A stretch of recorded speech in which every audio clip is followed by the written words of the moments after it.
Shalom, Brujín Babaim, bienvenidos. Hace mucho que no teníamos la clase, tuvimos fiestas, tuvimos Shavuot. Y qué mejor que Shavuot para estudiar la letra que vamos a estudiar hoy. ¿Cómo pasaron la festividad? Allí tuvieron más días que nosotros aquí.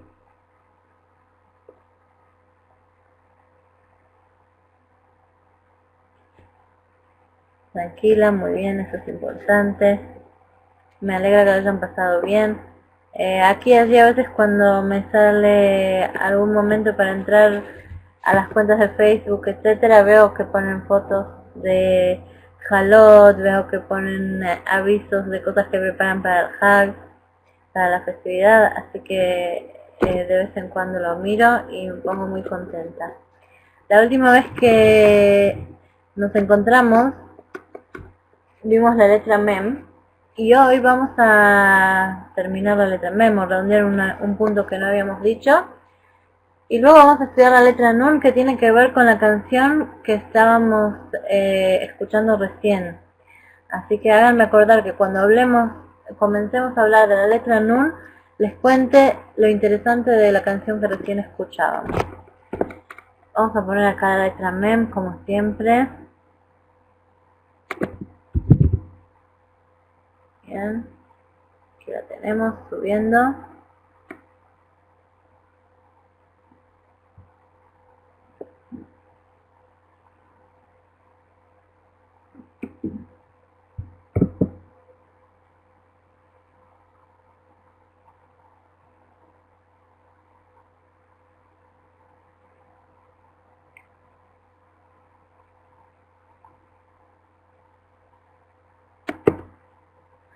Sí, el Google Chrome nosotros también lo utilizamos, es el mejor, a mi forma de ver, es muy simple y es muy liviano, así que recomendado.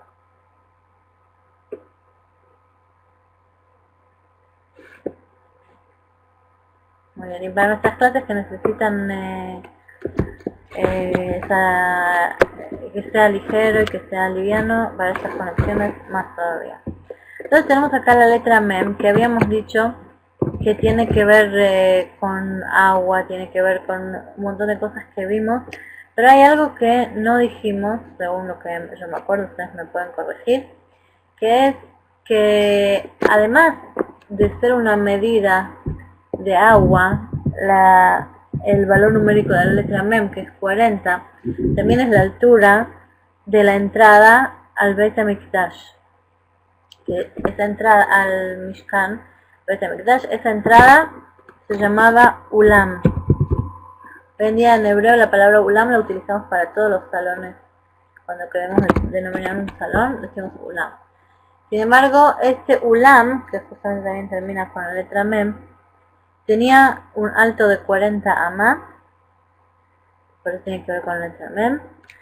Y hay un dicho que nos dicen nuestros sabios con respecto al Ulam, que dice, y no solamente con respecto al Ulam, sino con respecto a la entrada al Ulam, que es Pitjuli que Pitjo shel Mahat ve'eftach lachem que Pitjo shel Ulam.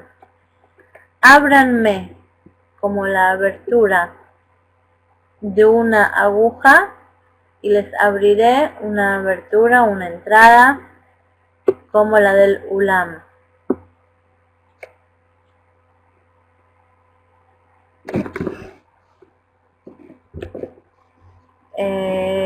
Digamos que 40 es todo lo que tiene que ver con agua, con sabiduría, y ahora estamos viendo que también tiene que ver con apertura. Quiere decir que se abren los manantiales de la sabiduría, así que a tenerse fuerte.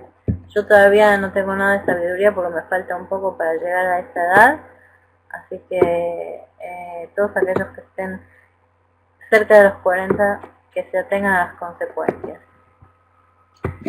Entonces decíamos que Hashem dice que ábranme como la apertura de una aguja y yo les abriré como la apertura del Ulam, que tenía 40 amá, quiere decir muy alto. ¿Y eso qué quiere decir? Quiere decir que nosotros abrimos una pequeña rendija, que es el ojo de una aguja, es muy pequeño. Y Hashem ya nos da entrada al Ulam a través de una entrada majestuosa de 40 amá. Si nosotros nos fijamos en la forma en que escribimos la mem, dijimos que tenemos dos formas de escribirla. Vamos a tratar de ponerlo en grande, así lo pueden ver. Tenemos la forma general y la forma que es para el final de la palabra.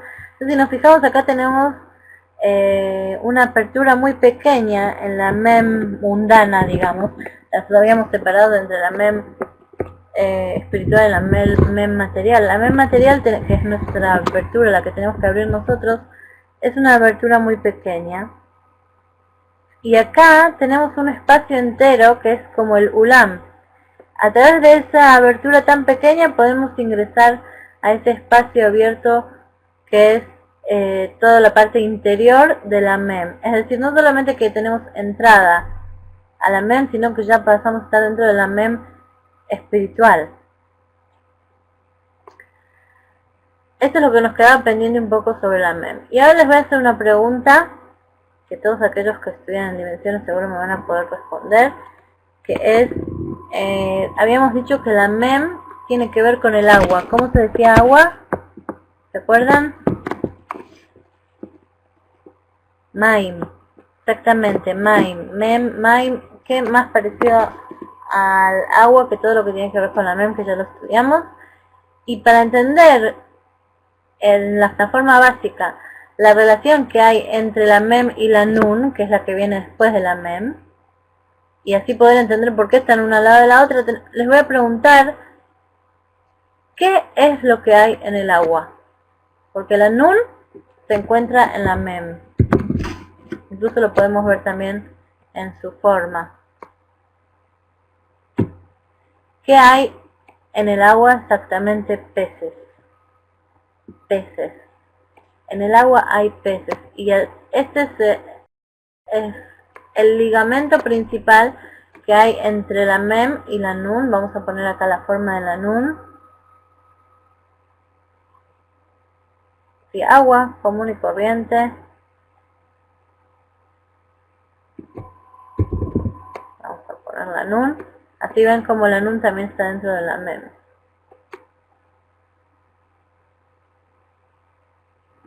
Acá tenemos la nun. Si nos fijamos, a no ser este fondo se vea menos, pero la mem y la nun está dentro de la mem. ¿Ah? La nun, y la tenemos acá la nun.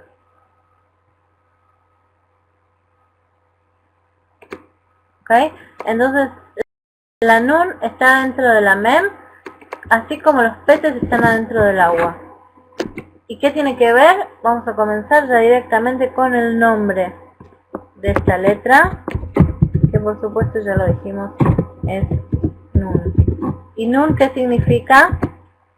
En arameo significa pez.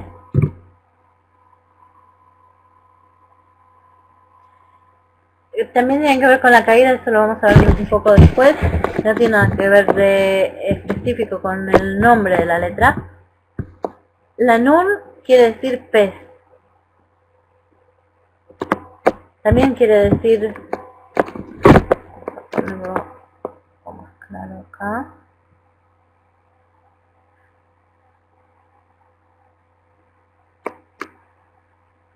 Ok. También quiere decir reino. ¿Cómo lo escribe? Reino, tiene que ver con el reino. Y heredero, digamos que es del trono, porque vamos a ver que tiene que ver todo con el reino, el rey, el reinado. Y un heredero, no cualquier heredero, sino que uno eterno, más precisamente. Y enseguida nos vamos a enterar por qué. Entonces vamos a retomar con lo del pez.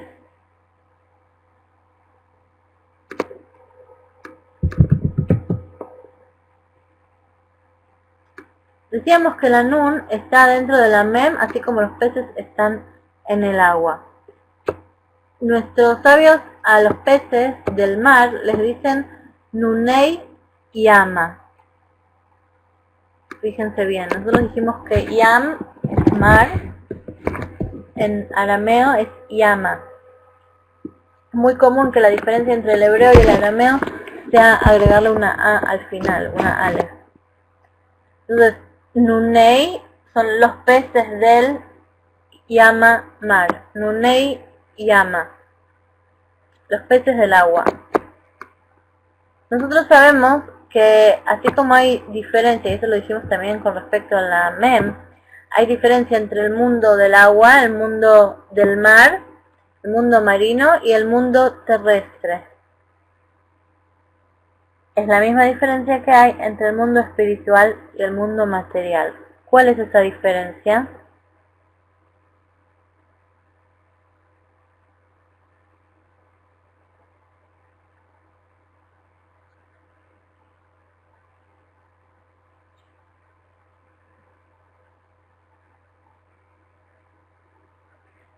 Exactamente, revelado y oculto. Tenemos, vamos a abrir ya un cuadro de comparación que vamos a ir llenando de a poco. El mundo acuático,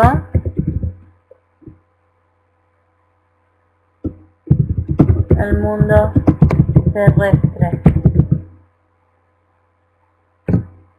es el mundo. ¿Cuál es el mundo espiritual y cuál es el mundo terrestre?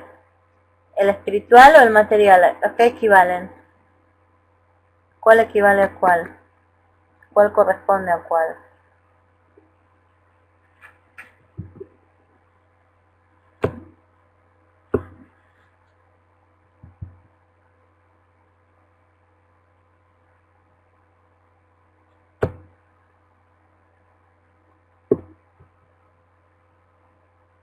Acá están todos contestando, genial.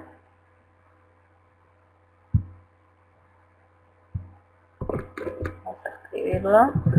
El wiki que nos deja es el mundo espiritual. No.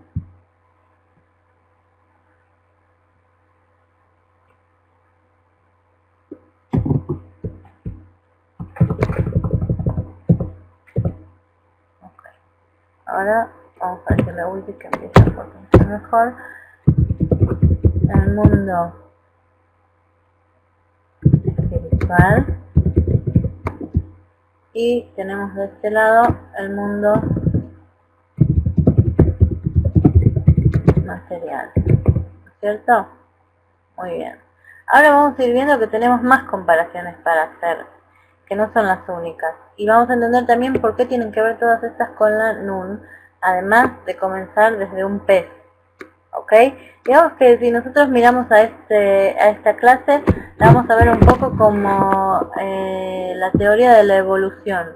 Comenzamos por un pez y nos vamos a ir acercando al ser humano. Y no descartaría la idea de que basado en esto también está basada la teoría de la evolución. Entonces, al mundo marino, en arameo nosotros lo llamamos alma de Itzcasia, que es el mundo oculto, como decíamos antes. Y al mundo terrestre lo llamamos en arameo alma de Itzgalia. Fíjense, alma o lam. Otra vez vemos cómo se parece en el hebreo y el arameo, que es revelado.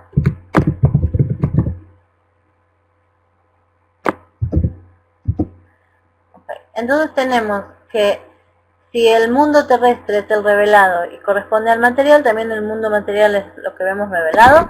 Y por supuesto pasa lo mismo con el mundo, lo llamo acuático, pero es marino, es de los mares, cosa que nos da asociaciones de focas, etcétera, que es el mundo marino en Argentina, pero no a este nos referimos. Entonces tenemos que el mundo oculto de forma material es el del mar, y el mundo revelado en forma material es el mundo terrestre, y eso mismo lo podemos separar entre el mundo espiritual y el mundo material. ¿Por qué? Porque justamente el espiritual está oculto y el material está revelado. Fíjense que nosotros siempre tenemos como una impresión de que cuando hablamos de los mundos, a veces los ponemos escritos uno debajo del otro, etcétera. Entonces nos parece como que están fuera de nuestro mundo material, tenemos un mundo espiritual. Si nosotros nos fijamos en este cuadro que estamos haciendo, vemos enseguida que el mundo material y espiritual no tienen por qué estar en distintos planos, en distinto lugar material. Así como el mundo marino y el terrestre están en un mismo mundo material.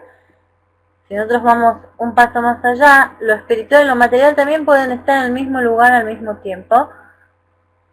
No es algo apartado de nosotros, sino que es algo oculto de nosotros. Sí, Vivi, eso de Gal, abrir, cansa, ocultar, no es abrir sino es revelar y ocultar. Galui, mejusé, también viene del hebreo, en arameo es muy parecido.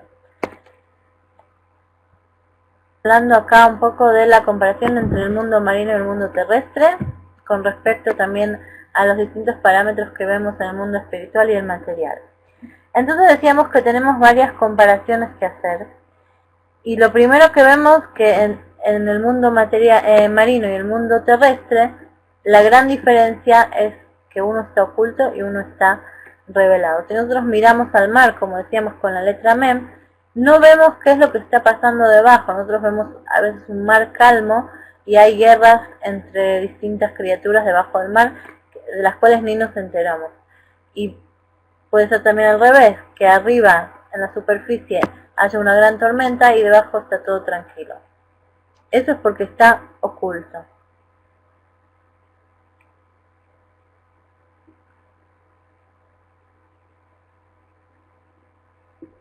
Ahora digamos que nos vamos a ir acercando de los mundos, nos vamos a ir acercando un poco a las personas, y eso va a ser nuevamente a través del mundo marino y el mundo terrestre. Nuestros sabios nos dicen que en el mundo marino habitan seres, criaturas, que no son conscientes de sí mismos, a diferencia del mundo terrestre en el cual los animales, las criaturas, los seres son conscientes de su existencia de sí mismos. ¿Qué quiere decir esto? Por ejemplo, tomemos la diferencia que hay entre un pez y un ser terrestre que conozcamos. ¿Cómo podemos ver ahí la conciencia o la inconsciencia con respecto a su existencia? Nosotros sabemos que también en el mundo terrestre hay muchos inconscientes, pero digamos que si los obviamos como por ser excepciones, ¿cómo podemos ver que hay conciencia en el mundo terrestre y los seres del mundo marino están en la inconsciencia de su existencia?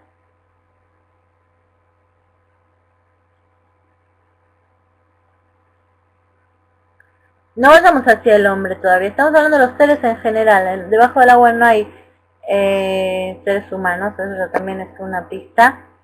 Pero digamos que en el mundo marino, por ejemplo, cuando nosotros vemos a los peces más que nada, que es lo que representa al mundo marino, nosotros vemos que no tienen tanta conciencia de, por ejemplo, la procreación.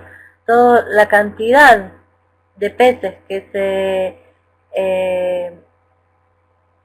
aumentan, cada pez deja una cantidad que ni siquiera se puede comparar de huevos o de seres que va dejando tras de sí, comparado a los que van dejando en el mundo terrestre, no son conscientes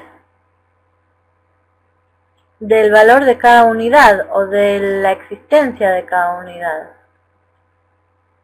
Ahí tenemos un ejemplo en las cantidades, por ejemplo. Tenemos también la falta de conciencia con respecto a lo que necesitan, lo básico que necesitan para vivir, que es el agua. Recién cuando uno lo sacan del agua al pez, ahí podría ser que llegue a tomar conciencia, como nos explica en la Kabbalah, que en realidad el agua le era indispensable.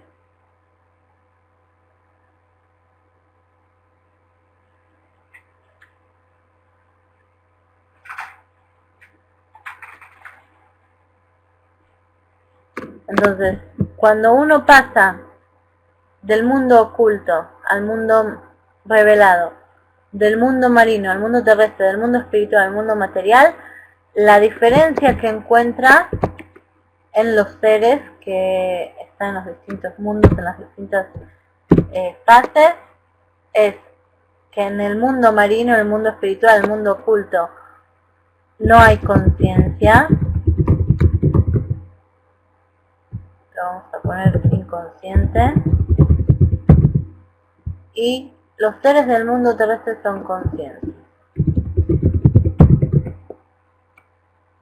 Esto lo tenemos también muy, lo vemos muy claro con respecto a las dos criaturas, dos seres vivientes que simbolizan una al mundo terrestre y una al mundo marino, y al mismo tiempo ambas simbolizan al tiempo de la venida del Mashiach. Exactamente, Josefina, como antes de nacer y después de nacer, exactamente, y ahí también tiene que ver el agua, etc. ¿Qué dos seres animales, uno marino y otro terrestre, tienen que ver con el Mashiach y tienen que ver justamente con la representación de estos dos mundos? Uno es el Leviatán, muy bien. ¿Qué es el Leviatán?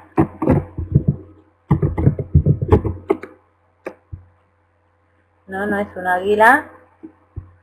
Muy bien, Leviatán es como una ballena que es un cierto tipo de ballena que fueron creadas cuando se creó el mundo y fueron creados un macho y una hembra únicamente.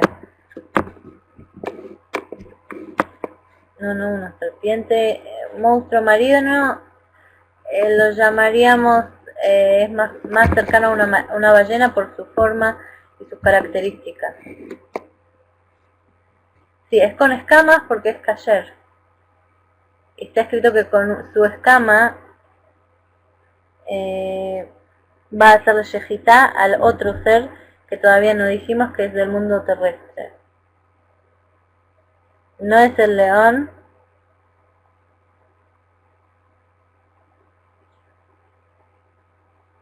Algo que representa completamente algo muy mundano, terrestre, muy bestial, una bestia. No es el burro. Va a llegar muy cerca del burro. Nuestros sabios siempre los nombran juntos. No, ni caballo, ni asno, ni burro, es un shor abar. Es un toro salvaje. Buey.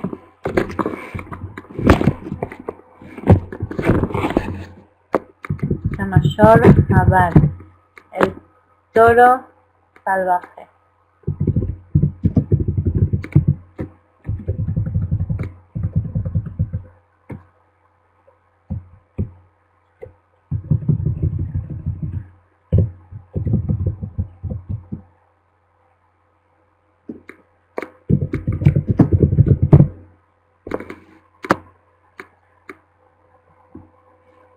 Tiene que ver, hoy no vamos a ver nada que tenga que ver con el becerro de oro, pero tiene que ver.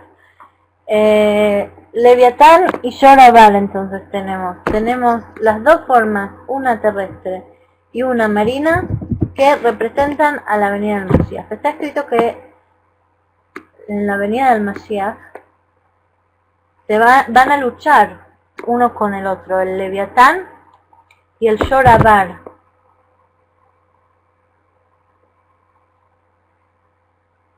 ¿Por qué van a luchar? Van a pelear y uno va a matar al otro al mismo tiempo y de forma kasher. Es decir, el Leviatán le va a hacer shejitá al toro, el toro va a matar al Leviatán con sus cuernos, y la carne de ambos va a ser servida para los tzadikim en el mundo por venir.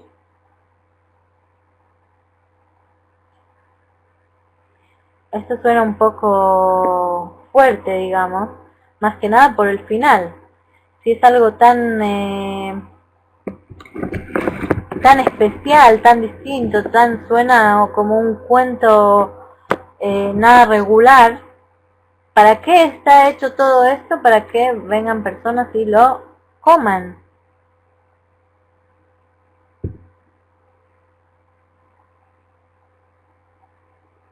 Es bastante increíble esto del Leviatán y el Yorabar. Pero si nosotros nos fijamos, cada uno de estos tipos de animal representa a estos dos mundos, representa a estos dos tipos de seres que hay, uno en el mundo oculto, que son inconscientes, otro en el mundo revelado, que son conscientes, pero ambos tienen un ego. Es decir, por más que uno sea inconsciente cuando está en el mundo marino, cuando uno está muy imbuido en el mundo espiritual y es inconsciente de su propia existencia, eso no quiere decir que haya dejado de tener un ego, salvo que sea, por supuesto, un tzadik gamur. Y es por eso que cada uno va a matar al ego del otro, y esa carne de ego al burro van a montar, eso es otro. Cada uno va a matar al tipo de ego del otro, y eso va a ser servido para los tzadikim, para que lo ingieran y lo transformen en una sola existencia, es la existencia para servir a Hashem. Entonces tenemos dos tipos de seres, que también lo podemos ver como dos tipos de personas, quienes tienen un ego que es inconsciente y quienes tienen un ego que es consciente. Quienes tienen una forma de trabajar a Hashem inconscientemente y quienes la tienen consciente. En la Torah misma se quitó el hambre, ok. Sin embargo, nosotros ahora vamos a ver cómo tienen que tener hambre y tienen que hacer algo con ese hambre. Incluso en la Torah misma tenemos dos tipos de mitzvot. Y el Rambam define a estas dos mitzvot de la siguiente manera. Tenemos un tipo de mitzvot que nosotros decimos, y eso ya lo repetimos varias veces durante nuestras clases, incluso si no estuviera escrito en la Torah este tipo de mitzvot, igual nosotros tendríamos que cumplirlo, porque es humano. Esa es la parte inconsciente, es la parte del inconsciente que dice, hay cosas que no se hacen, hay cosas que sí se hacen, por más que no tenga nada que ver, aparentemente o abiertamente, con algo de la Torah. Como por ejemplo, ¿quién puede dar un ejemplo de una mitzvah de este tipo que acabamos de decir?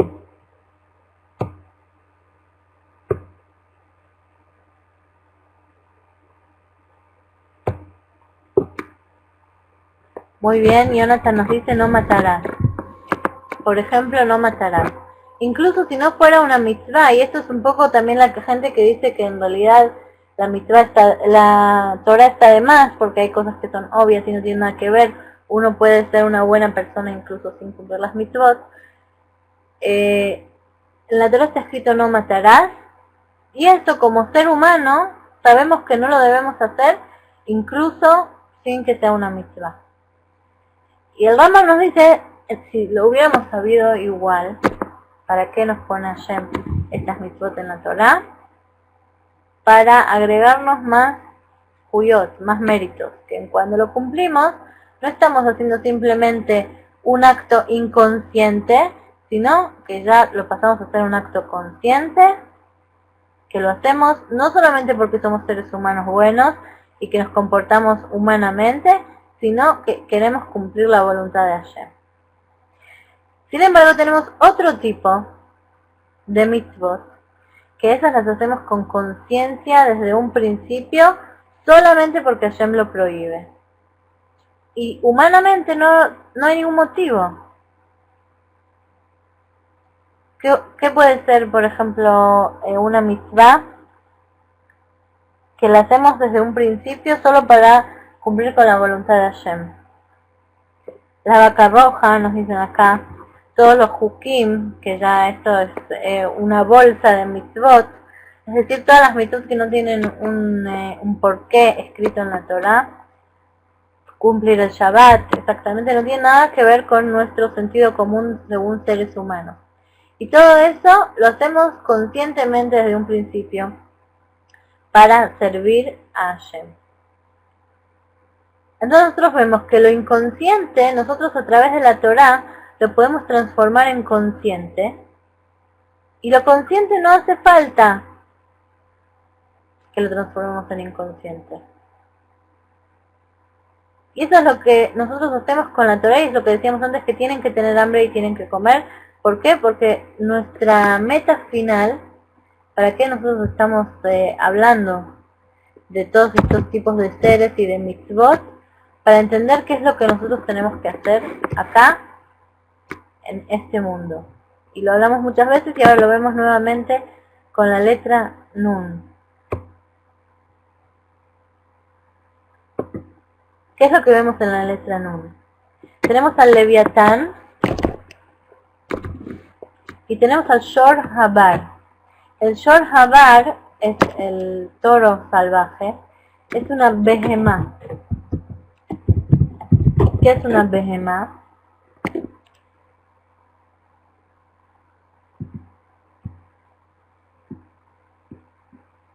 Una bestia, exactamente.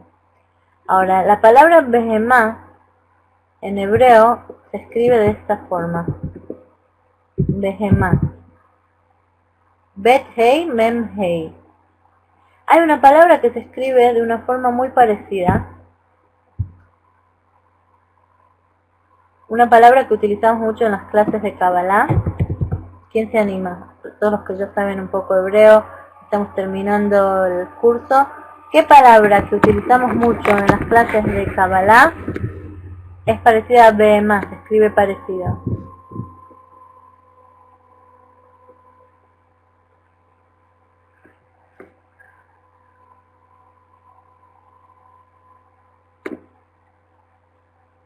Les doy una ayuda, termina igual, termina en ma.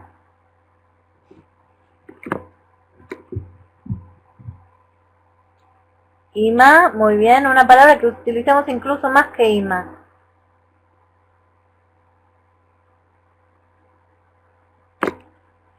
Que termina con ma.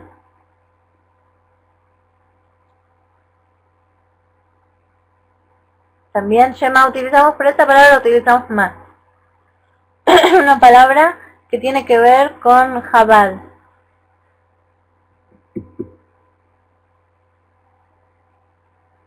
Jochma, muy bien.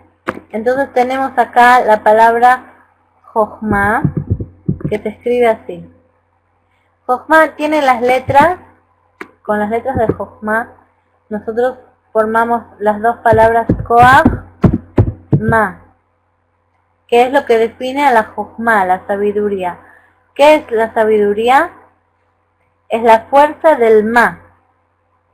Tiene el Koach Ma, que es el que, es el núcleo de lo que después se va a desarrollar. La Behemá es Bet Hei, que significa va. Vamos a ver cómo llegamos hasta allí.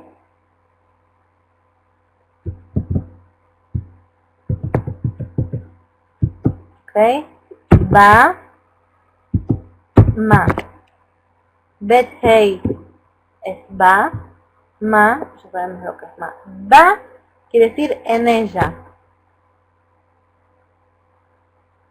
Entonces, en la behemá, en la bestia salvaje, que es lo más básico terrestre, en su forma, lo que representa el mundo terrestre es la bestia, tenemos que en ella está la parte básica de lo que luego se desarrollará en los seres que son un poco más elevados con respecto a intelecto, si podemos llamarlo así en los animales, y por supuesto en el hombre. Entonces, en la behemá está el núcleo de la jochma, está la base.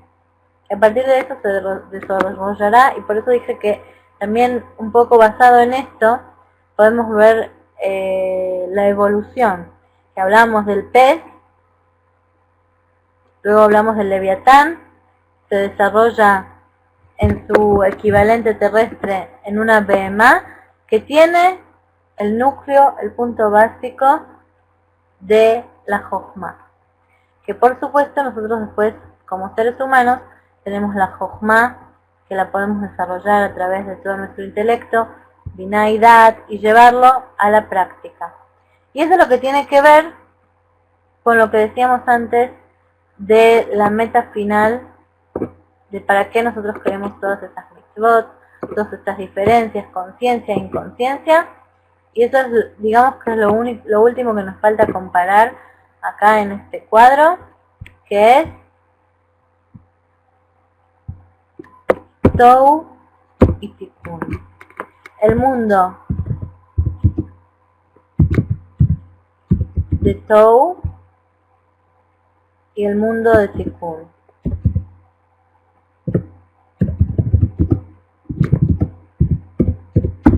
¿Qué quiere decir Olama Tou? ¿Qué quiere decir Olama Tikkun?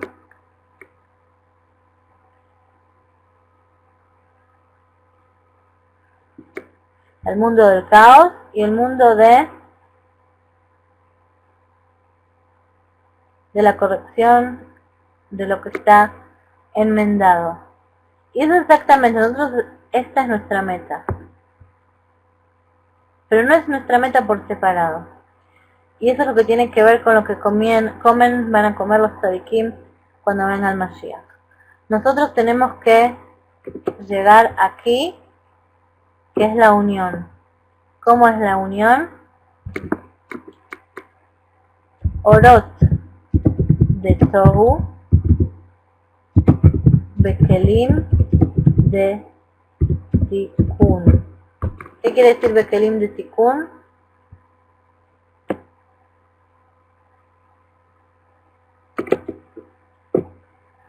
Orot son las luces, de Tohu es del mundo del caos, Bekelim de Tikkun, en recipientes de Tikkun. Y esa es la letra Nun, que justamente tiene dos formas de ser escrita, y ahora vamos a pasar a las formas.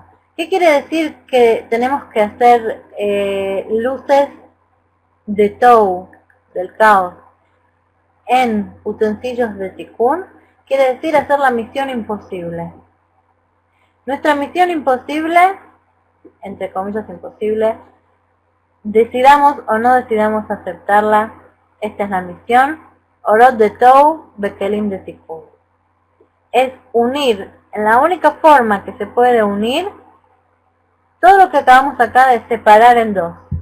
Todo lo que está en el mundo marino, espiritual, oculto, inconsciente, con el mundo terrestre, material, revelado y consciente.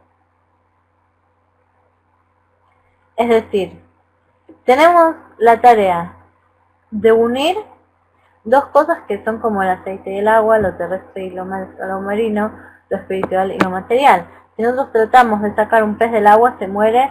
Si queremos meter un ser terrestre en el agua, también se muere. Sin embargo, y vamos a ir a la parte práctica, por ejemplo, el ser humano logró incluso poder respirar debajo del agua. El ser humano también logró llevar animales marinos a los zoológicos, que es en el mundo terrestre. ¿Qué quiere decir?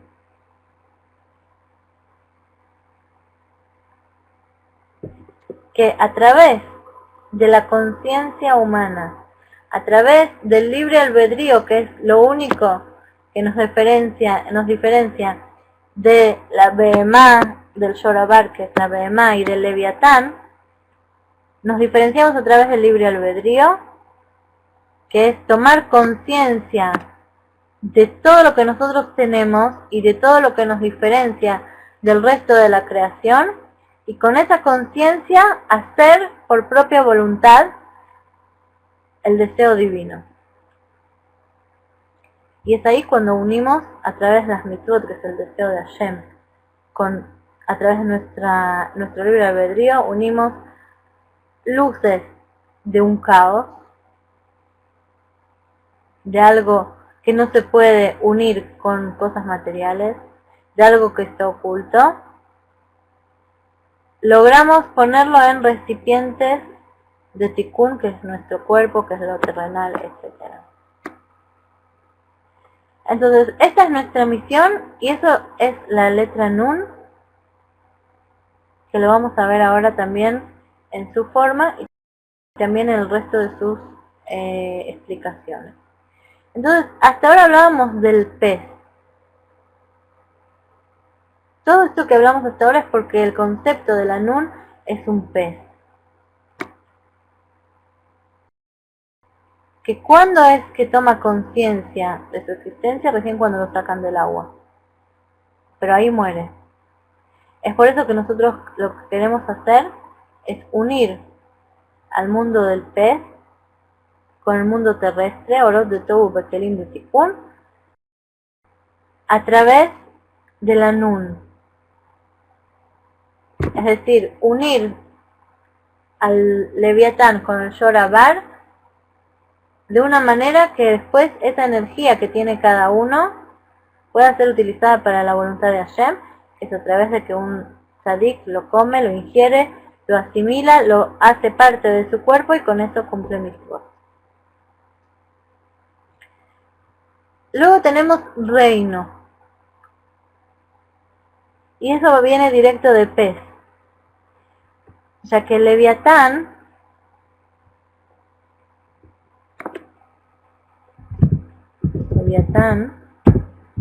tiene el valor numérico de Malhut,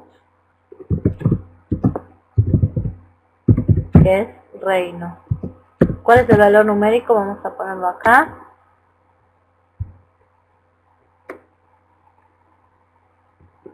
Vamos a escribir en hebreo. Leviatán tiene Lamed, que es 30, Vav, que es 6, van contando ustedes, Yud, que es 10, Tav, que es 400, y Nun, que es 50. Fíjense que ahí está la Nun del final, que ahora vamos a ver las formas. ¿Cuál es el valor numérico de todo esto junto? Todos los que saben hacer cuentas rápido, los que tienen una calculadora a mano. Bien. Esto es 496. Muy bien. Y ahora tenemos Malhut. Mem es 40. Lamed es 30. Haf es 20.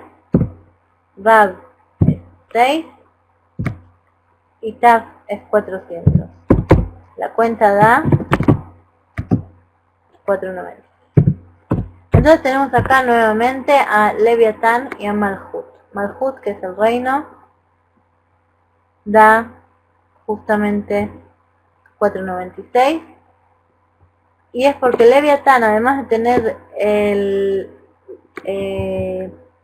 la característica de pertenecer a la época del Mashiach, que es la época del reinado de Hashem, también tiene algo muy especial, que es la característica de los peces. ¿Qué es la característica de los peces? La característica de los peces tiene que ver con la tercera forma de entender Nun, que es heredero. Nosotros sabemos que la palabra Nin en hebreo significa bisnieto.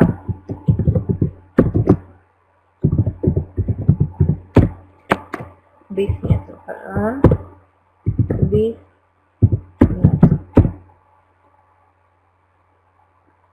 Exactamente. Y luego de bisnieto, ¿cómo se le dice al hijo del bisnieto?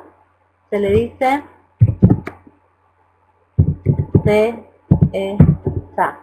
descendiente. Y a partir de eso, a todos, al hijo del bisnieto, al hijo del bisnieto, etcétera, se les llama Teta, que es descendiente. ¿Con S o con C?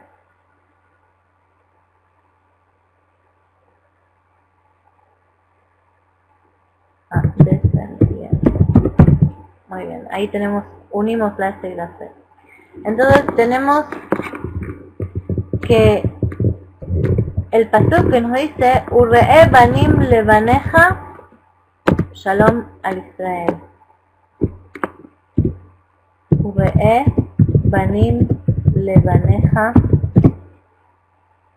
shalom al Israel.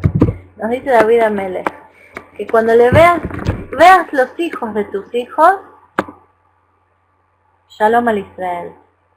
Es decir, hay shalom, está todo en paz, no tienes nada que preocuparte. ¿Qué quiere decir hijo de tus hijos? Hijos de tus hijos son tus nietos. Sin embargo, nos dice la halajá, bnei banim que banim, que tus nietos son llamados y considerados tus hijos. Entonces, cuando veas a los hijos de tus nietos, que se llama Nin, shalom al Israel.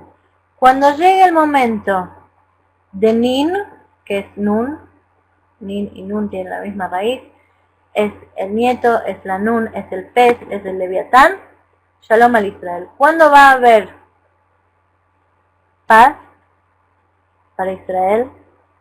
Cuando venga el Nin, que es el leviatán, el pescado, el Nun. ¿Ok?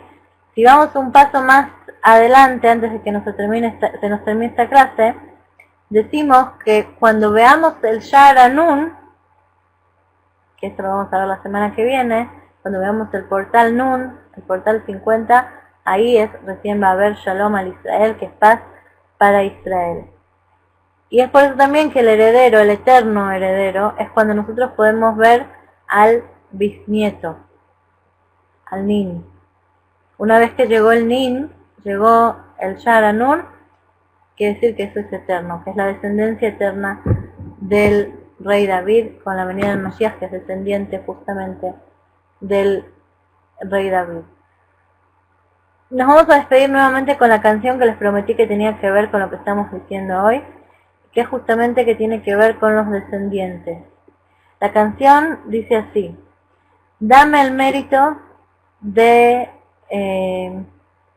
educar, de hacer crecer a hijos e hijos de hijos, sabios y entendedores que aman a Hashem, que temen a Hashem, son hombres de verdad, de la verdad, son descendencia santa, que están apegados a Hashem, que iluminan en el mundo con la Torá y con las buenas acciones,